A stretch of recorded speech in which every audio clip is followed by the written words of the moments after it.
Boom. And here we go.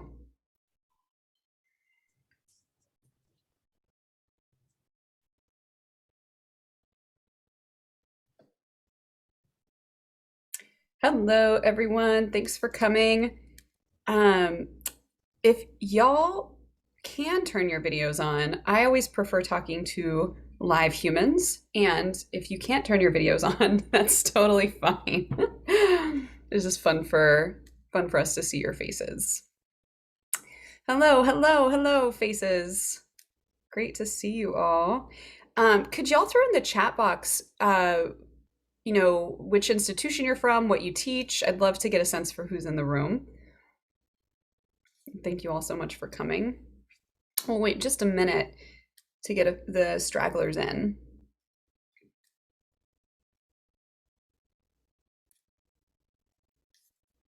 Here we go. Welcome, welcome. If you are just joining us, please go ahead and throw in the chat box where you're from, what you teach. We want to know.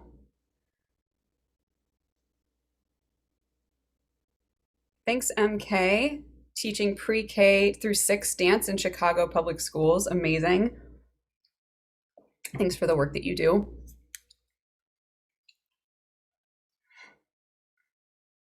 Undergrad at UNC. Awesome. Ballet in Colorado Springs. Amazing. Man, this conference was supposed to be right in your backyard in Denver, right? Megan, I can keep my eye on the admit that's coming up. It's popping up on my screen. Oh, great. You can admit people? Yes. Oh, even better. I think I am. It's popping up on my screen, so I'm pushing the blue button. All right. Perfect. Thanks so much. And if you want to make me co-host as well, too, I could help out with that. Oh, man. I guess I do have that power now, don't I? It's pretty great. You do? I do. Make co-host. Yes. There we go. All right, we're gonna wait just another minute to see if anyone else comes. Or I guess now that you guys are admitting people, we don't even need to wait. We'll just get this party started. Undergrad in South Carolina, cool. You teach children of refugee and Orthodox Jewish families. That's amazing. Thank you for being here. So we'll go ahead and kick off. Again, if you're coming on and you're willing to let us see your face, we really dig that. It's fun to know who we're talking to. And you'll see our faces, but I am going to share my screen. So one other thing, I'm going to be pinning us as we talk. So as we go through, I'll be sharing my screen through most of this presentation, except at the end for the Q&A. Just, hopefully we'll get everybody pinned and it'll look great. So here we go, sharing the screen. You guys will get to see how many tabs I have open, which is terrifying and yet great. And let's see, can I pin myself? Pin. Spotlight. There we go. All right, so I am spotlighted. And we're gonna do a little presentation. So here we go. You are here for the chat on World Dance Representation, best practices for the studio and the classroom. If this is not where you intended to be, no shame in leaving. So here we are. And we want to just thank you all so much for coming. Makeda Damalari and I are honored to be here and to have a conversation, which we hope will lead to many more conversations about dance representation.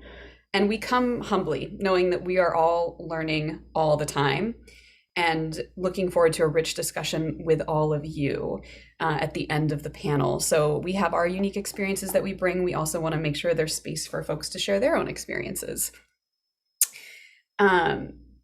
We are going to introduce ourselves quickly first, so you know who we are, and then we'll move into our discussion and we'll leave ample time at the end for Q&A. And our goal here is to provide and make space for ideas that can support your curriculum design, lesson planning, and storytelling. So based on our experience, which we acknowledge is limited to very specific areas, we're happy to offer our ideas and look forward to learning from you too. So without further ado, let's do intros. I'll start us off. My name is Megan Taylor Morrison, and I am a business coach who is completely obsessed with dances of the swing area and specifically Lindy Hop and blues. So here's me doing some Lindy Hop, here's me doing some blues. I've taught these genres professionally across the US for the last 16 years. And as part of my study, I've also trained in West African dance and attended an intensive dance camp in Guinea back in 2014. Also relevant is that from 2015 to 2018, I served as a CEO and founder of a dance travel company that facilitated cultural immersion through the arts. The picture up here on the left is of a trip that we led to Rio de Janeiro in Brazil, and that's our travelers along with some professional samba dancers. And finally, I was the senior editor of the award-winning and Amazon bestselling book, Dance Adventures, that we will talk about more shortly. And with that, I will turn it over to Makeda to introduce herself. Hello, Hetipu Hotep, peace. I'm Makeda Kumasi, and I basically am in the genre of West African dance from the Great Mali Empire. I teach at UC Riverside. This quarter, I'm teaching jazz, improvisation, dance conditioning. I'm also found in the theater, film, and digital productions department. I have lectured directing there, as well as directed a few of their stage plays, including The Little Shop of Horrors, which I also choreograph. So I really do encompass the world dance. I've taught in K through 12, I've taught in preschools, and now I'm teaching in the university. I've taught flamenco, I've taught tanko bushi, I've taught teninkaling. So really encompassing world dance and coming back and always centering that root in Africa, actually. I have a new album. I'm a performing artist, a spoken word experience. You can find it on all platforms. And I also have a company, We3 Productions. So through We3, we have put out a couple of music videos, put out a documentary of my travels to West Africa, to Senegal. Actually, that leads me to the book that I wrote when I traveled, which is a picture poetry book called I See Hip Hop Africa. You can find that on Amazon or on my website, makedakumasi.net. And then what Megan had found was 12 Days in Senegal, an Artist's Journey, which is actually my travel journal that I put out as my memoir. So through this process, I teach, I learn, I share as an artist in various spectacular ways. And I guess that's enough on me. Thanks, Makeda. Let's take it over to Damilare now. Sure thing. Thank you, Megan. So again, hi, everyone. Welcome for being here. My name is Damilare Adieri. Originally from Nigeria, that's where I grew up, that's where I was born. And so the dances of Nigeria, like the Yoruba dances in Southwest Nigeria, so the Bata, Alujo, things like that, are dances that I grew up learning. I love to travel and meet people across cultures. And so that journey has led me to 26 countries, of which I lived in 8 of them. Particularly, 4 of those were when I was doing what is called a Koromundas, so International Master in Dance Knowledge, Practice and Heritage, basically connected to UNESCO's safeguarding of intangible cultural heritage. So spent some time in Norway, in France, in Hungary, and in the UK, taking classes in those universities. And part of my experience today, which I contributed an article to the book Megan is going to be telling us about in a moment, is when I learned the Hungarian men's lap dances. So the Legenyash, Kokosh, a little bit of the Chadash as well during my time in Hungary. And in London, we were at Roehampton University, which a lot of dance scholars know Roehampton as one of the bigger dance scholarship in the UK, comes out from Roehampton. So glad to be here right now. I'm a dancer, also work as a dancer. I also do a lot of Latin dances, so salsa, bachata, merengue, a lot of that. Teach dance fitness. I'm a drummer as well. I just love expression, creative expression, usually through body movement and music. and I work as a life coach as well. And to finish that up, currently work as an international student and scholar advisor at the University of Michigan. So I help foreign nationals coming to the US to study, teach, or research at the University of Michigan. We facilitate that process. So there is, glad to be here, and thank you again for coming. Every time I hear both of your bios, I feel impressed all over again. So thank you for that, Makeda and Damilare. So we're going to share briefly how we met, because this is important to the topic that we're going to be discussing. We met as I was seeking contributors for this book, Dance Adventures, True Stories About Dancing Abroad, which was published in December of 2020. And, this is an anthology of first-person narratives that talk about dance in 17 countries across 6 continents. And as we share today, we'll also share lessons learned from this project. So I was looking how to highlight my video and then realized it was already highlighted. And we wanted to be very careful about this book, since authors were sharing about dance traditions from other cultures. And some of the steps we took to make sure all of the stories were respectful were, 1, hiring a perspective consultant who looked through the entire book with an eye for microaggressions or non-inclusive language. As often as possible, we had mentors from the countries that were being featured read through just the story to make sure that they felt like their country was being represented in a way that they felt proud of. And so we paid a lot of attention to it, and it was a very eye-opening experience that we'll talk more about as we go through the presentation today. For the book, Makeda wrote a beautiful story about Senegal. Damilare wrote a great story about his time dancing in Hungary, and I contributed a story about Guinea, West Africa. So we've divided this talk into 2 primary sections. The first one is lesson planning and curriculum, and then the second is going to be first-person storytelling, which are things that obviously you're going to do in your career as a dance educator. So we want to go through each one and share as much as possible. Given that we've got limited time, I'm going to save about 15 minutes at the end for Q&A and discussion. So let's start with you, Makeda. Why is world dance a redundant term? I see it as a redundant term because dance comes from the world. And I think in our discussions, we were talking about how you have dance and then you have world dance. It really does create a perception of being an other. That if you are talking about dance, then you're automatically assuming you're coming from, say, a European perspective, a European aesthetic in dance.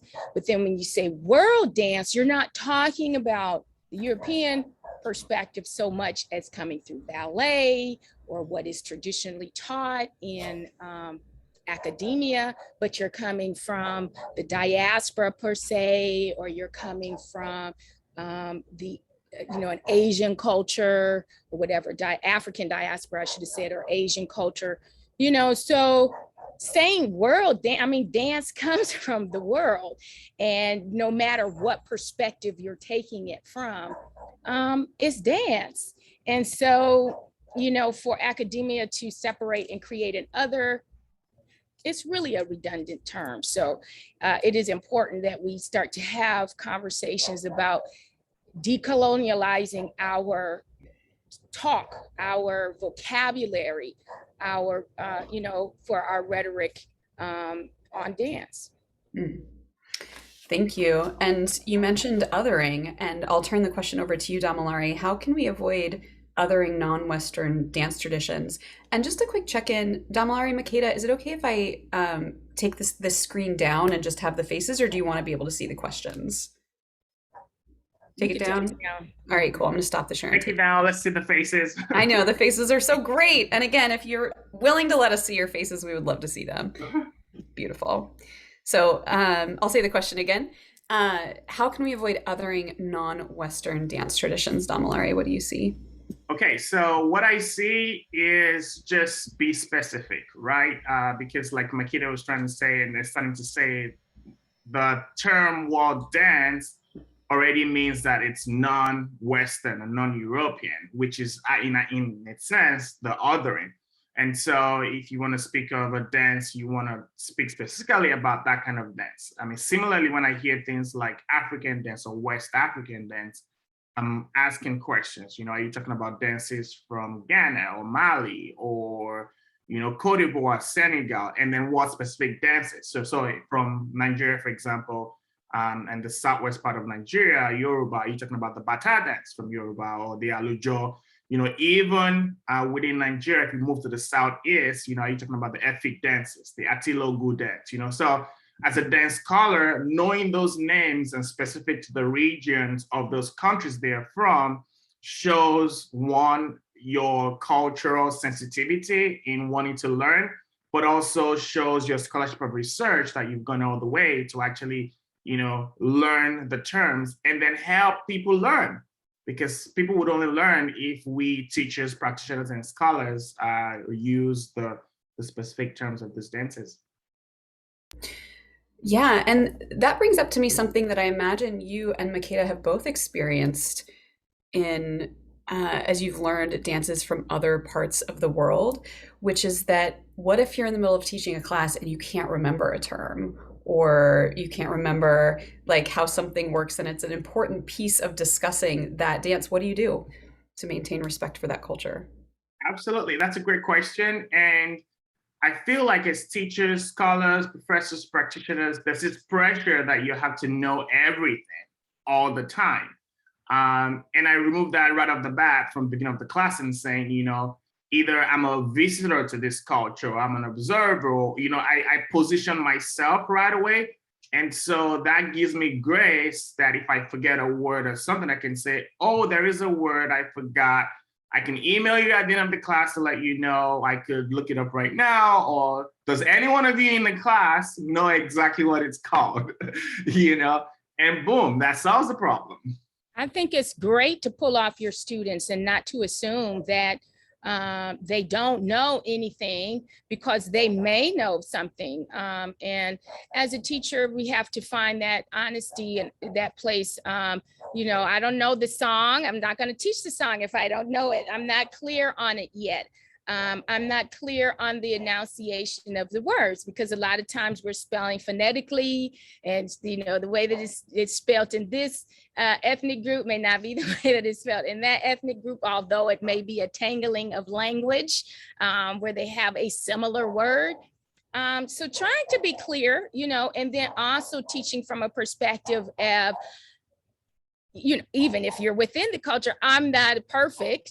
And, I may come back and we may need to adjust the tonality or adjust the, whatever it is. And then you let them know I'm going to do research on that, and you follow through with the research, and you let them know that life is learning. Like, even, I don't care if it's arts, I don't care if it's medicine. You don't want a doctor that stopped doing their research just because they passed with a degree, So yes, go back and research it and let the students know that's what you did or that's what you're doing. And, we understand that we're in an academic setting. There's a nuance here that I hear you pointing to, Makeda, which is that learning a rhythm or a dance or a song before you teach it, but then also not forcing yourself to be perfect, not having that unrealistic expectation that you're going to get everything just right. When do you know that you cross that line from like, okay, I feel like I know this well enough to teach it in a setting, as long as I give proper credit, etc.? Well, there's one particular dance. I teach dances from the djembe dances from the Great Mali Empire. And there's one particular dance called Kakilambe, which is, I think it's fairly familiar. It is a dance of the Baga people of the Guinea regions, but it's a mask dance.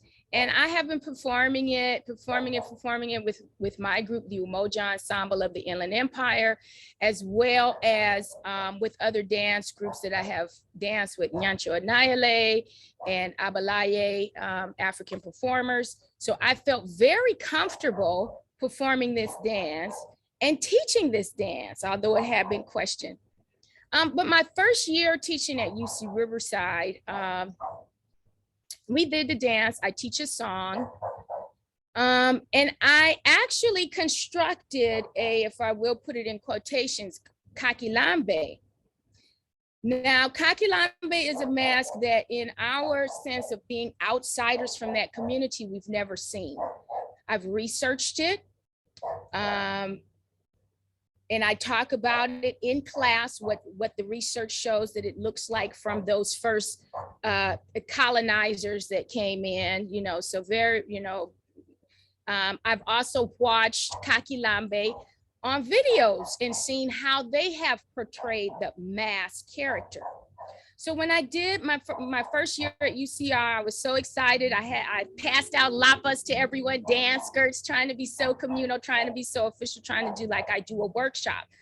And then I decided I was going to make a Kakilambe. Now in my company, I do have a Kakilambe. What I have used is an umbrella. Umbrellas are significant all across the cultures. Coming from even in Ethiopia, we see them decorated. Even in our African American culture, we see them decorated as second march band items.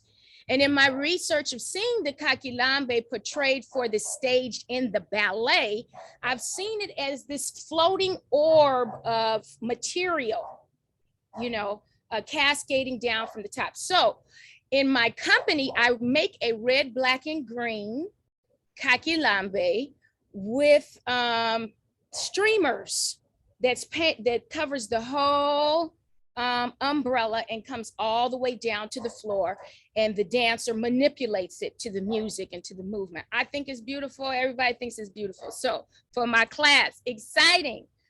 I made a light blue in the colors of UCR with some yellow streamers, and we were doing Kakilambe, and I had one student that, didn't really make it for his beginning African, didn't really make it for a class, and, all this. And so he was going to manipulate throughout. And the streamer started falling, and it just kind of ended up being a hot mess. So my lesson is, okay, what am I really trying to teach? Was that crossing that line and becoming disrespectful to the Kakilambe spirit with the tradition that it's coming from, and just trying to have this ornament for the students? And so I never used that again in any of my other classes. I've been teaching West African beginning and intermediate since this is going on my 7th year. And I just felt like the trouble it was to make the thing, the level that the students are at is really not at a level of when I have it in my company, how it is utilized and how it is seen and how it is respected and how we care for it, compared to students that are coming into the class to get 2 units and possibly learn a little bit something and possibly get some movement in. Am I really teaching them something positive by bringing this prop in? And so turning inside and thinking outside, I just thought, just teaching about it, talking about it is enough. I'm not trying to offend anybody. I'm not trying to appropriate anything. I'm just trying to teach a small portion of what I know to be true from this community. So I don't need to bring in the Kakilambe mask that I made with the paper mache. Okay, so really think about that. Where are you overstepping your boundaries? If it was if I was traditionally from Guinea and I brought in something that was made, would that even be too far for the performance that I'm looking at? This not out of respect. And again, I'm African American. Maybe someone that was raised in that culture can do that and feel fine about it. But then maybe an elder would say, no, this was made for our celebration, not for you to masquerade in a student class. Did I beat that horse? The anecdote is great. It's really helpful to hear the stories of what comes out of the classroom and how it evolves over time. And it segues perfectly into our next question, which is, what does it mean to have respect for the genres that you teach? And Damilare, we'll start with you.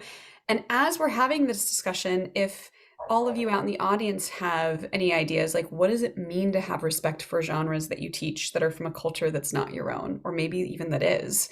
If you have a sense of what that is, please throw it in the chat box. But Damilare, for now, will you start us off in this conversation?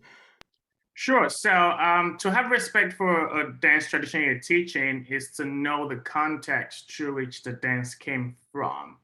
And I'm not versed in South Indian dances, but I know that a lot of South Indian dances, for example, may have come from religious or temple settings, or if you're looking more from an Afro-Cuban perspective, which a lot of the dances that, came from, Nigeria, Ghana, West Africa, or other parts of West Africa that traveled with the enslaved to Americas and the Caribbean, all that, infused into what is Afro-Cuban dances. Do you know the history of it? Do you know the religious context of it? And then are you teaching it merely as just movement, or the stories, the context, everything that makes those dances what it is? And so that's really where the respect comes from, right? You're not stripping it out to just bare movement. I mean, we are dancers, it's very easy to do that. But then the cultural history and story that comes with those dances are important too. Yeah, there are so many concepts in Western dance that actually don't even occur in non-Western dance forms. And I'd love for you, Damilare, to speak to this, such as counting. In West African dance, they're not going to count you off. So how, when we're in the classroom, is it disrespectful to bring in counting to Nigerian dance, for instance? Okay, so I would say I'm on the fence about that, and I'll say that because I understand why counting comes in, and I also know that in some of the dances I grew up learning, counting was not a thing, right? So if you look at, again, I'm going to speak of the Alujo dances. Alujo in itself, in Yoruba culture means just to play the drums to dance. Literally, that's what that word means. Alu. Ilu is the drum. Ijo, is the dance. So to play the drum to dance. And so you're dancing to what the drummer is playing. It's a continuous interaction between the drums, the drum beats, and the dance steps. And so if you go a little bit deeper to the music and the drumming, and music is a whole other thing, to the drumming, the drums are polyrhythms, and so, how do you want to count it? You're going to say 1 and 2 and 3 and 4 and 5. So it's like, if I'm, okay, you say the talking drum as an example. The talking drum is a very popular drum, the gong gong, it's called. So it's like, dum dum dum dum dum. So that sound you're hearing, dum dum dum, it's more like a sway, dum dum dum dum dum, and then that's going, and then when the drummer goes like that, pa pa pa, is telling me as a dancer, okay, well, that's a shoulder movement,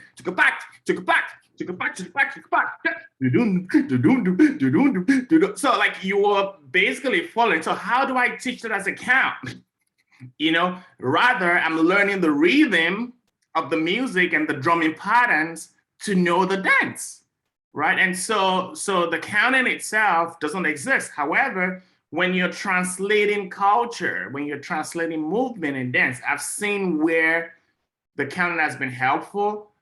It's not enough to stop there. And I think that's where the shift happens, right? So if you use counting to teach some dance or music traditions that are not based on counting, it could be used as an entryway for people who are not part of that culture community. However, it's not enough to stop there. And I don't know if this is a good time to say this, but when I said music too, in the Yoruba culture, where I grew up in Southwest Nigeria, we actually don't have a word for music. It's drum, song, and dance. Ilu, orin, ijo. So you're either drumming or you're singing, or you're dancing, and all of that too. And the song piece is important because language is also important in the dancing, because there are times that the dancers are mimicking what the words of the song are saying, which is also represented in the drum. So song, drum, and dance all together. We don't have counting, at least not in those ones. Thank you. So let's get into a topic. This is a huge topic right now in the Lindy Hop and blues communities that I'm a part of. What dances can't you teach? And we broke this down into two different genres. So Damilare, the question I'll ask you is, can Black people teach African dances? And if so, under what conditions? And Makeda, I'll give you this question as the African American on the panel. Can white people teach Black dances? And if so, how do we do that responsibly? What are your thoughts on this? So I'll jump in and I'll let Makeda come in after. Personally, I say yes. The reason I say yes is it's giving the dance and culture visibility. It's allowing, more entry into the community practices, provided the culture, history, and context is being respected. And I think that's a difference. So it's not like just picking something out of context and teaching it. Now that's disrespect. But if it's being taught out of honor for the culture and the respect, if it's giving visibility, if it's bringing those dance traditions more into Western spaces that normally would not even consider these dances, then to me, it doesn't matter whether it's a white, Black, brown, or anybody who's teaching it, as long as they're representing it with honor and respect. Please do, personally, and I speak for myself. Thank you for that. Yes, and I'm in agreement. I want to also address, I think it's Melissa's question in the chat. As an African American teaching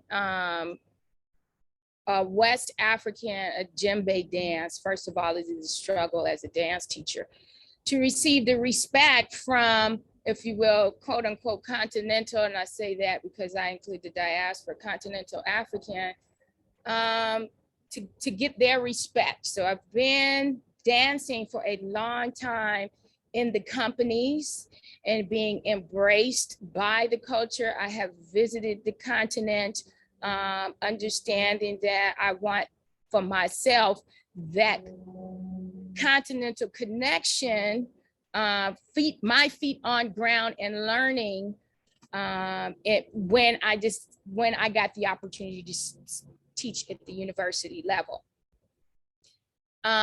But then that also speaks to what Melissa is talking about. That's because I'm vested in it. I'm really inside the culture, teaching, and now I'm teaching at this university level. However, I've taught K through 8. I actually had a fine arts program in a junior high at a charter school where West African dance and music was a component of it. But I did not go as deep in the history and culture as I do in my university classes. I kept the rhythms simple and the movements simple that are attainable and does not require a lot of dance technique or understanding the dance body technique in that first position African, which is taught, but that's more intrinsic in the body already, which is separate than having to pull up and tuck in from a European style. So you just come in, if you're teaching at that level, you're coming in with a simple routine. You're coming in with usually already recorded music, unless maybe you're teaching, only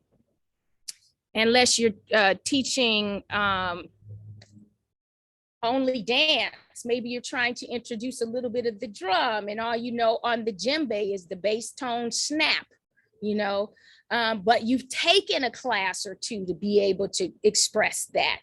You've taken a class to be able to show them a basic passport, pot to pot, pot to pot. You have invested the time to do that. Now, in my fine arts program, like I mentioned earlier, I've taught flamenco. I've never taken a flamenco class in my life. that comes from Spain, but I teach them the African root.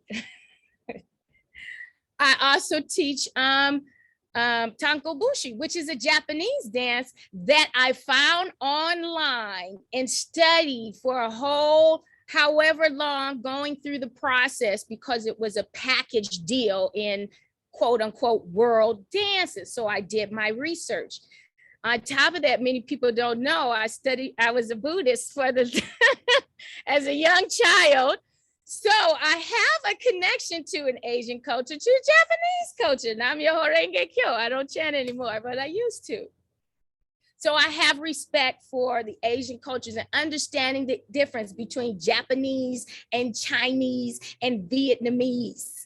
Like I know the difference between West African, South African, Nigerian, Ethiopian, right? So having respect and being able to come in with that, your students sense it. Y'all know they sniff out any fear. They sniff out anything that you're not confident about. So just be respectful to yourself as a teacher and make sure that you come in well prepared with the movements that you have, with the information on where this dance comes from, who's this dance done for, when it is done, right? And just let them know everybody has a different embodiment. The way I move my body may be different. I tell that to my university students.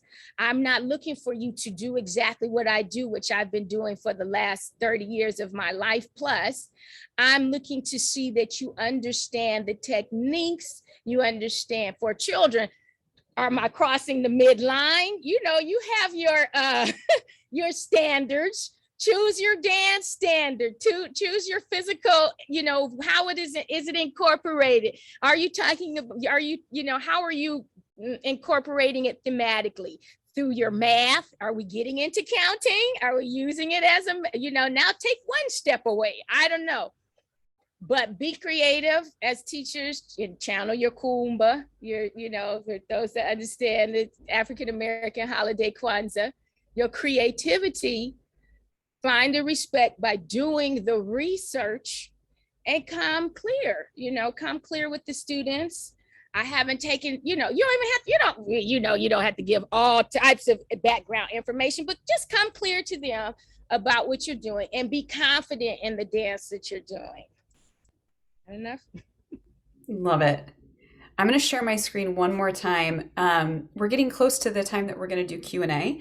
So I'm actually going to run us through the second aspect of our presentation quickly, and then Damilare, Makeda, feel free to just hop right in whenever, I just need to tag myself, whenever there's something that you would like to add, because I'd love to get your voices in here.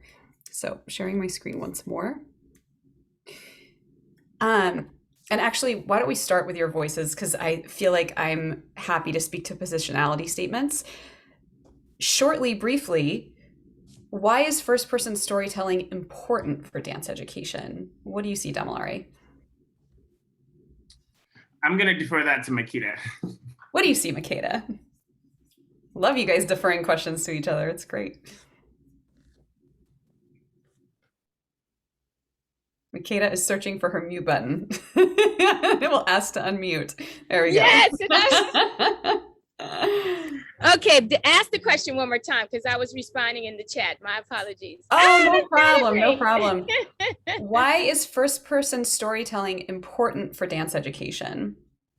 In order for us to be able to understand where the dance is coming from, understand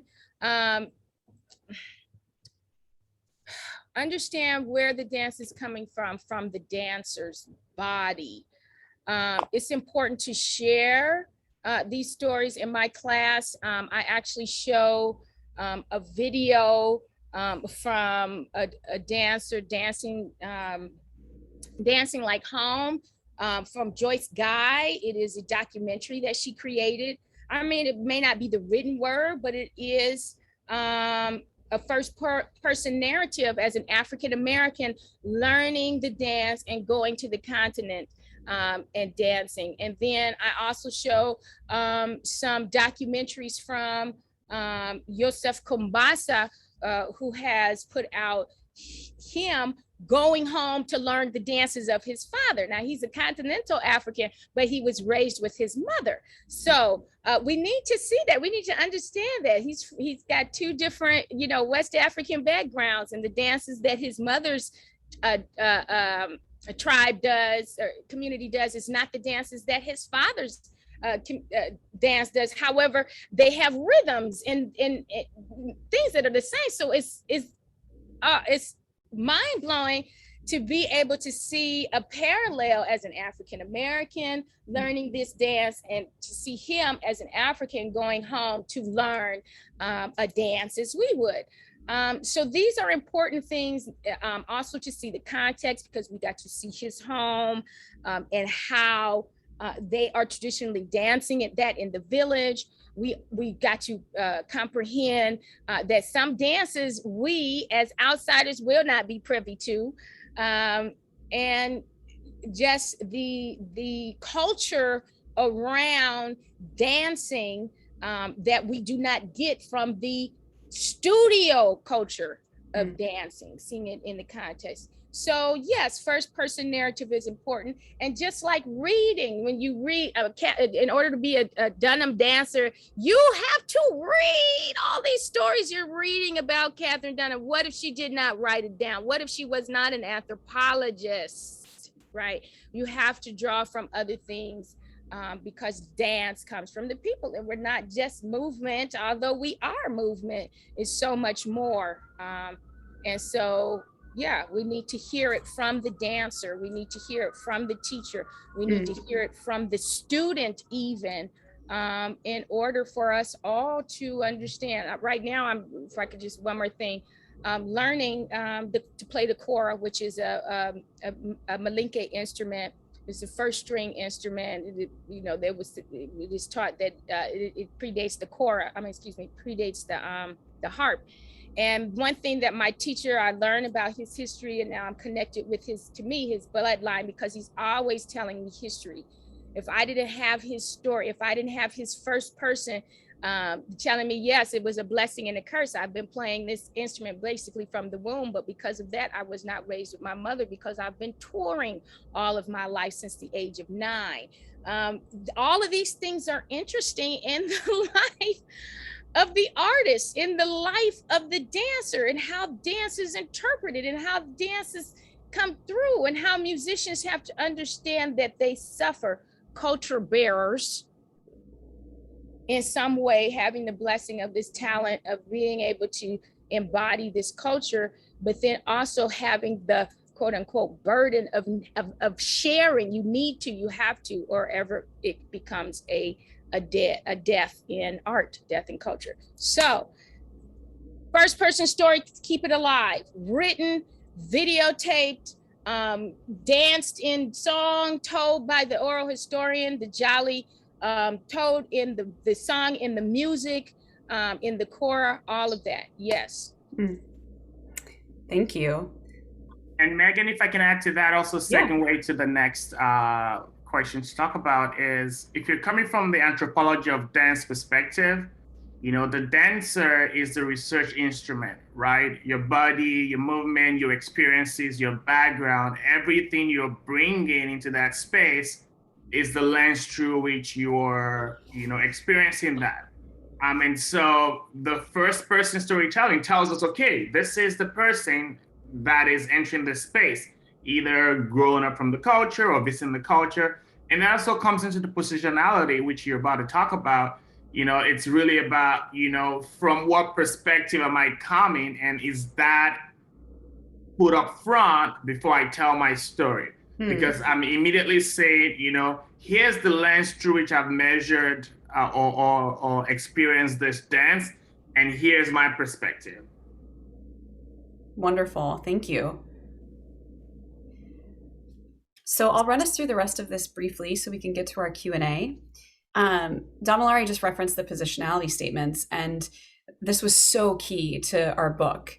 And what was fascinating and eye-opening was that most of the BIPOC authors in the book used a positionality statement. So by the time you finish that first page, you had a sense of who they were. Like you knew that Damilare was born in Nigeria and had grown up around different types of music and what type of music he grew up around, and that he was in Hungary, right? Like you knew that Makeda was coming from the United States as an African American woman, and that she felt that it was like very important before she taught at UC Irvine to go and study these dances in West Africa.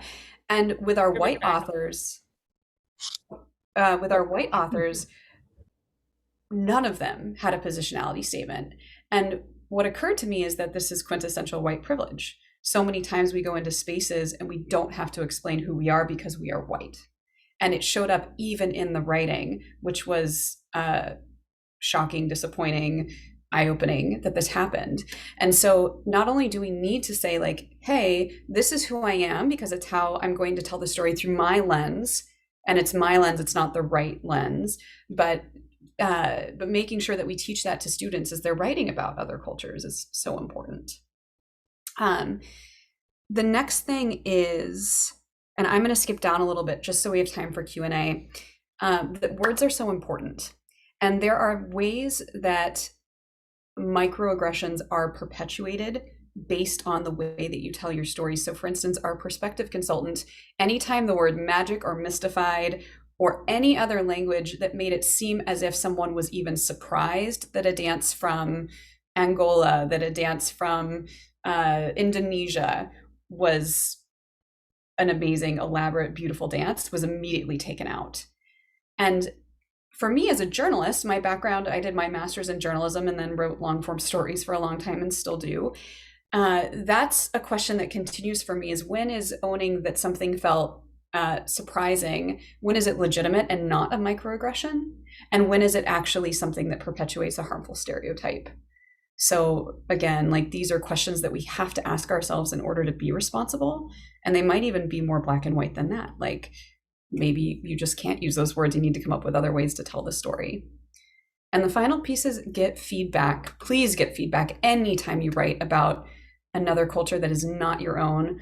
Seek at least one person's feedback, if not multiple people, that can help you see your blind spots, learn from them. It can be very confronting. It was very confronting for a lot of our authors to get so much feedback around the privilege that was inherent in some of the stories.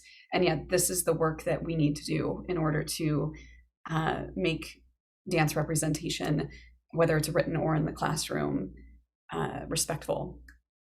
So we'll leave it at that, and we'll move into our Q&A. If you want to get a hold of Damilare, me, Makeda, this is our contact information. We'll also put it into the chat. And let's go ahead and open the floor for questions. You can just come off mute as you ask.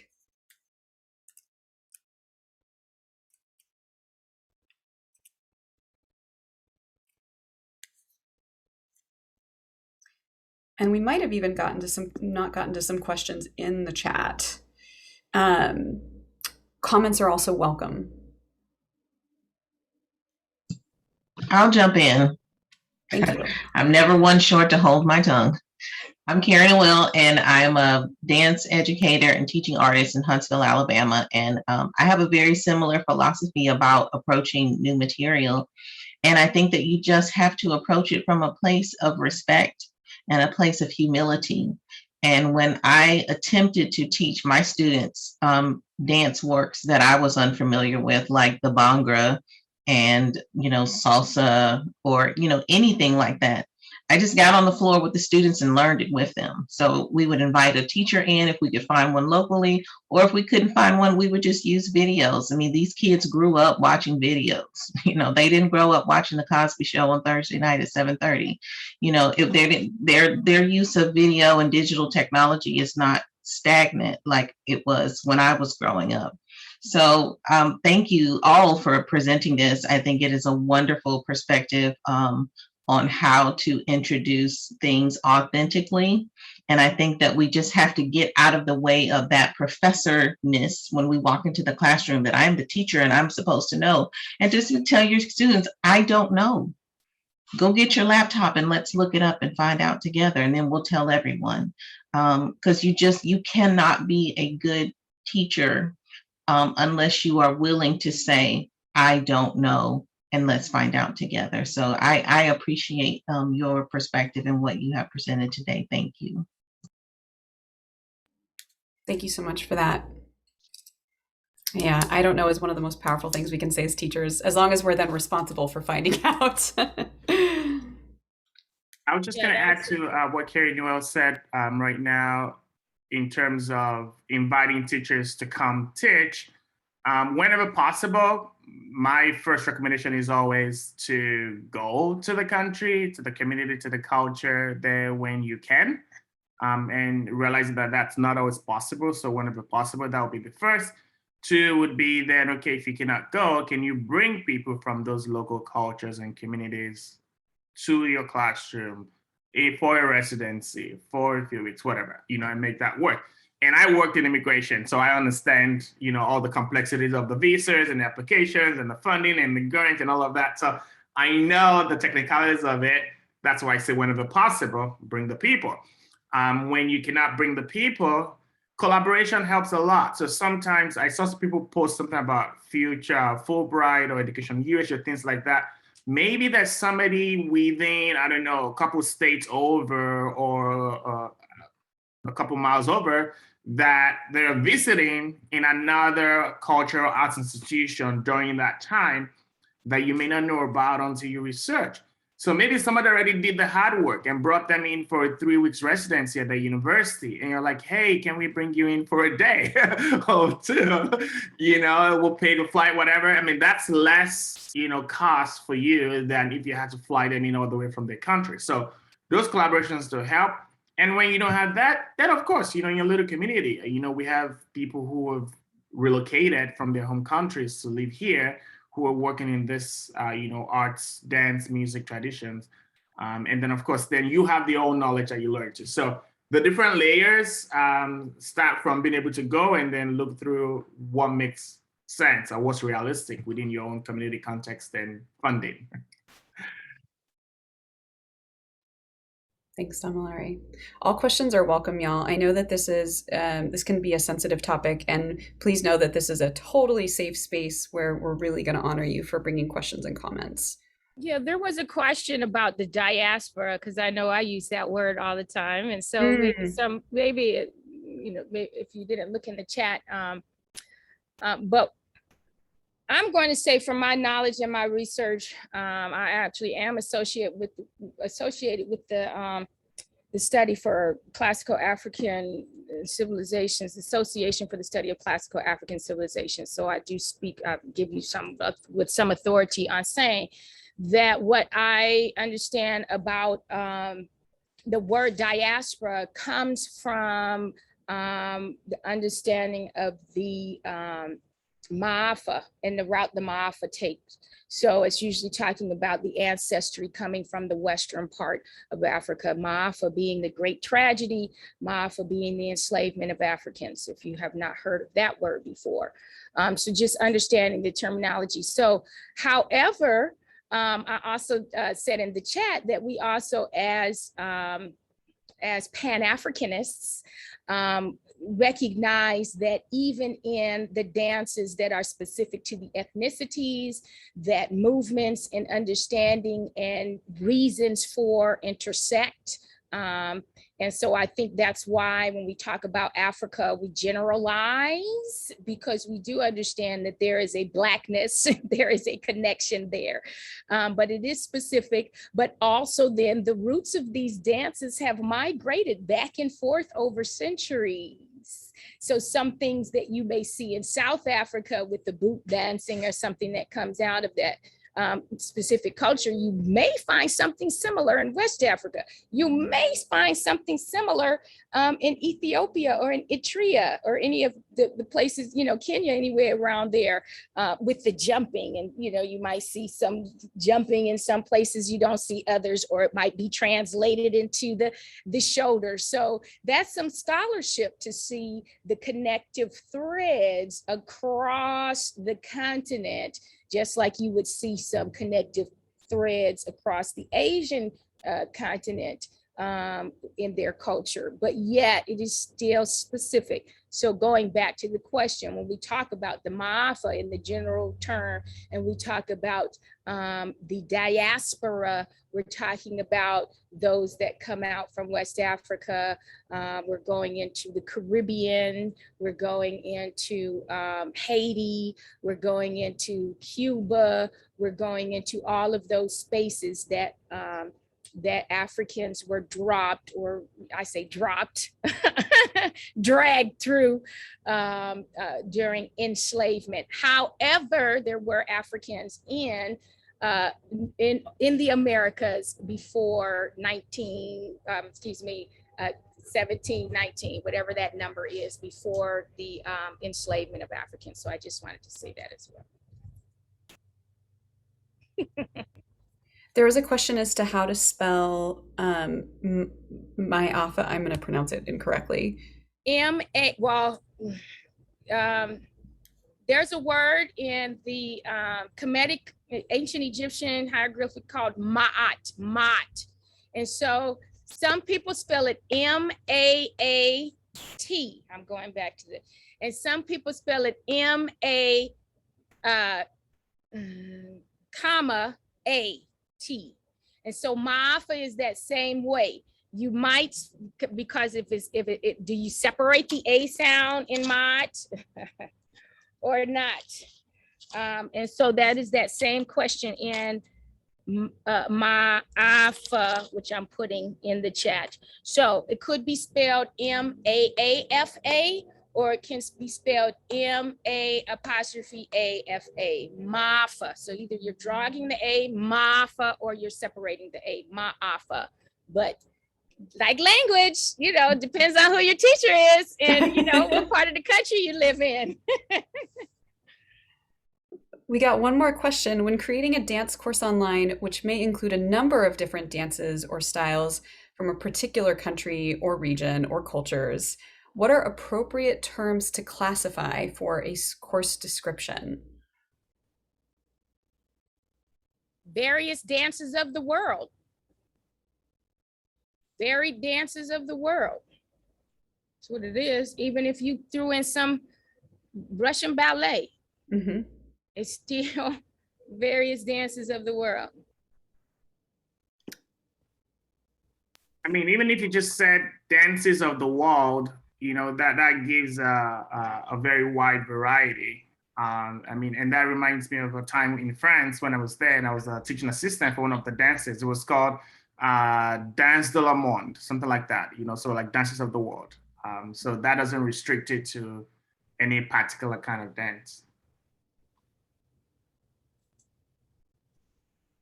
I just real quick, I did a very, very small dance around the world for like a Girl Scout camp. So that's why my question was it's coming from such a basic place where I don't get to delve as deep, but I want to be respectful and I don't want to pull off the internet stuff that's caricature-ish. And so it's a challenge, and it's been a challenge for me to try to find that and then broaden that to my dance students and that. So thank you for sharing all this. It's just I always caution my students. Thank you, Melissa, for coming on camera for us. I always caution my students, and you guys know as teachers, getting anything off the internet, if it's authentic or not, especially if you don't know about the culture or the dance. So I just always, you know, caution them on just pulling anything off of YouTube or off the internet. And when I taught the world dances that I taught, like I talked about the Tonkabushi and the Teninkalink, which is a South Pacific dance, I went to a reputable dance website that you know had a teacher that was immersed, and it's like a package that they actually taught me the dance, you know, broke it down. I wasn't just watching a video like, you know, I'm doing jazzercise and I'm just following along. They, you know, and I paid for the service too, you know, because I want that resource. So sometimes you do have to, you know, dive in your pocket a little bit, you know, as teachers. And so I suggest that you make sure that if you're pulling anything down, you know, that you have confidence if you're just doing YouTube University, but definitely look for a company that specializes in teaching dance so that you are getting technique and able to give that. I did have real quick school district that reached out to me to teach African dance to the teachers so the teachers could teach the students. And I did express concern to her that because this is a dance that is not relatively known, like you may have done this with the waltz or something like that, other dances that you may have seen or familiar with, that sometimes I feel uncomfortable teaching teachers to teach the dance, especially if the dancers are not teachers. Because just in the case that you're talking about, I don't want the teachers to then in turn not being able to embody it correctly to teach the children a caricature of what I gave them. So you really have to, even if you are packaging your dance and teaching it to instructors, that you do it in a way that they can really embody it and keep it true for the dancers. I don't want to take the last minute. There you go. Back to you, Megan. You can take the last minute. Well, it's a joy to have you take the last minute. Thank you all so much for being here with us. Really appreciate your time. Yeah, if you put your emails in the chat, if you have not already, if you want the PowerPoint, I'm happy to send it your way. And have a great rest of the conference. There's so many great sessions coming up. And Makeda and Damilare, if you guys can stay on for a minute, that would be amazing. Thank you. Thank Bye you. now. Will do. Thank you, everyone. Thank you. Thank you. Oh, the mail just came. I gotta stop the recording. There we go.